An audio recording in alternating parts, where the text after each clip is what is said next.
Bonjour et bienvenue sur Africa 24 dans cette nouvelle édition du QG Weekend. Voici les titres. Relance de l'accord quadripartite, une délégation libyenne en déplacement au Tchad, la question de la sécurisation des frontières au cœur de la rencontre entre le vice-président du Conseil présidentiel libyen, Moussa Al-Koné Moussa, et le président du Conseil militaire de transition du Tchad, Mahamat Idriss Déby. Le projet de gaz naturel du groupe français Total suspendu en raison de l'insécurité au Mozambique pourrait reprendre au cours des prochains mois. Annonce faite par Akinwumi Adesina, président de la Banque africaine de développement. Du sport avec le championnat africain de basketball. La compétition se poursuit dans la capitale rwandaise. Focus à suivre dans ce journal sur la victoire de la République démocratique du Congo face au Cap-Vert. Mais tout d'abord, et avant de développer ces titres, la prolongation du couvre-feu au Burkina Faso pour 2 mois à l'est du pays, une mesure qui entre dans le cadre de la lutte contre le terrorisme. Cette prolongation prendra fin le 28 octobre 2021. Le Burkina Faso est confronté à une recrudescence des attaques terroristes. Le pays est en proie depuis 2015 à des attaques régulières, en particulier dans les régions du nord et de l'est, entraînant le déplacement de plus de 1,2 million de personnes. Le dernier bilan fait état de 127 morts suite au naufrage qui a eu lieu dans la nuit de mercredi à jeudi à 15 km de Saint-Louis au Sénégal. Il s'agissait d'une embarcation en partance pour l'Espagne. Les personnes à bord étaient des migrants qui tentaient de rejoindre les côtes européennes. La marine sénégalaise a pu secourir 11 personnes, dont 8 Sénégalais et 3 Gambiens. Les recherches sont menées avec la garde civile espagnole. Le vice-président du Conseil présidentiel libyen, Moussa Al-Koné Moussa, et le président du Conseil militaire de transition, le Tchadien, Mahamat Idriss Déby, se sont entretenus mercredi dernier, une rencontre à N'Djamena, dans l'objectif de relancer l'accord quadripartite entre la Libye, le Soudan, le Niger et le Tchad. Accord signé en 2018, censé aboutir à la mise en place d'une force mixte chargée de la sécurisation des frontières. Viviane Bauken. Au Tchad, le président du Conseil présidentiel libyen et le président du Conseil militaire de transition, Mahamat Idriss Déby, se sont rencontrés à N'Djamena pour la première fois ce 27 août 2021. Dans les coulisses des échanges, N'Djamena a annoncé sa volonté de relancer l'accord quadripartite entre la Libye, le Soudan, le Niger et le Tchad. Vous savez, les 4 pays, la Libye, le Soudan, le Niger et le Tchad, qui ont déjà signé un accord en 2018, se retrouvent aujourd'hui dans une situation d'instabilité très difficile.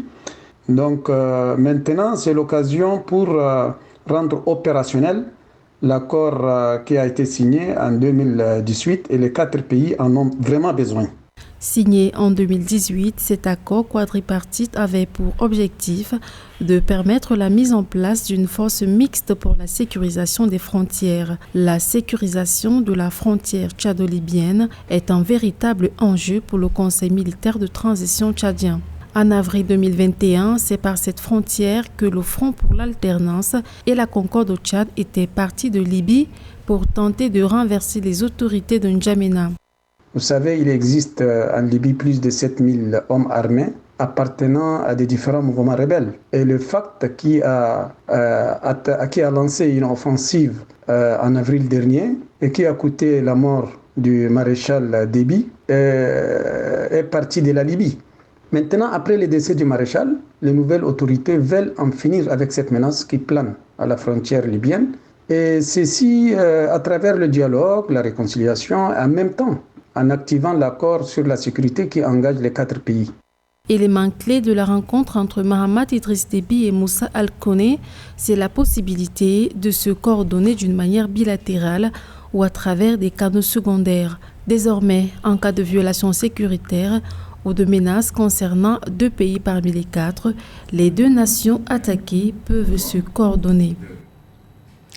Dans le reste de l'actualité, vers la reprise du projet de gaz naturel liquéfié au Mozambique, projet de Total qui devrait, indique la Banque africaine de développement, reprendre dans 12 ou 18 mois. Le projet avait été suspendu à cause de l'insécurité dans une partie du territoire mozambicain. Écoutez les précisions au sujet de cette reprise, précision d'Akinyumi Adesina, président de la Banque africaine de développement. Je pense que la zone est maintenant sous contrôle. Je m'attends à une stabilisation et j'espère que l'année prochaine, les choses reprendront leur cours là-bas. Le retour de la sécurité dans cette zone va fournir à Total et à d'autres des garanties pour y revenir. Il faudra un certain temps pour se stabiliser, mais je ne pense pas que cela affectera le projet à long terme. Dans 1 an à 18 mois, je pense que le projet sera suffisamment stabilisé pour se remettre sur les rails.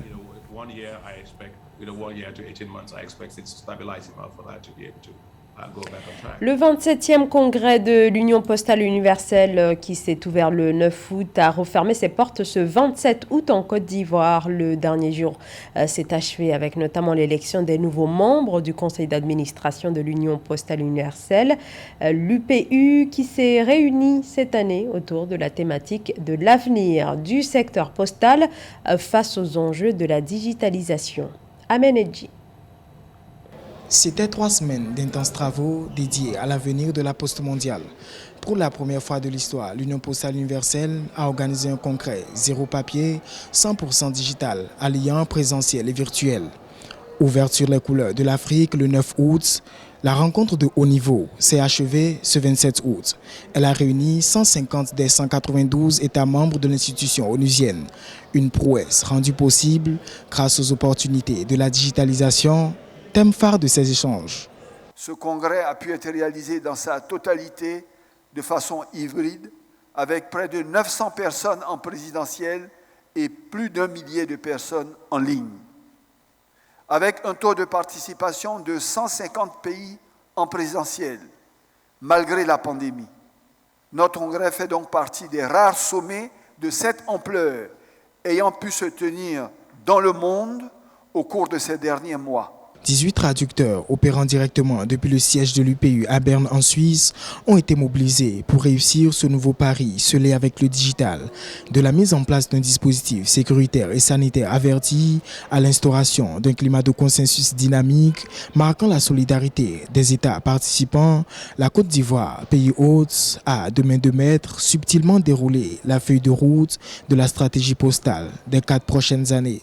Nous voici donc au terme de ce congrès qui a été placé sous le thème de la digitalisation des services postaux, qui a permis d'adopter la stratégie postale 2022-2025 du secteur postal mondial, dénommée désormais Stratégie postale d'Abidjan, avec une vision à long terme tournée vers 4 acteurs principaux de l'écosystème que sont les gouvernements, les régulateurs, les opérateurs désignés et les autres acteurs du secteur postal. Le principal centre d'intérêt du congrès fut le renouvellement des membres des instances dirigeantes de l'Union.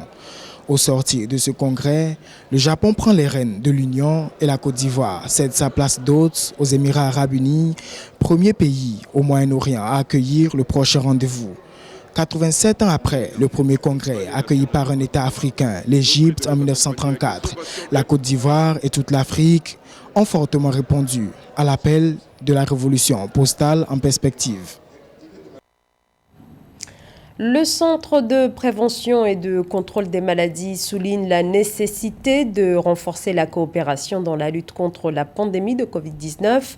Un partenariat nécessaire car les campagnes de vaccination ont pris du retard en Afrique en raison notamment du faible approvisionnement en doses, principalement capté par les pays les plus industrialisés. Mildred Diamouf.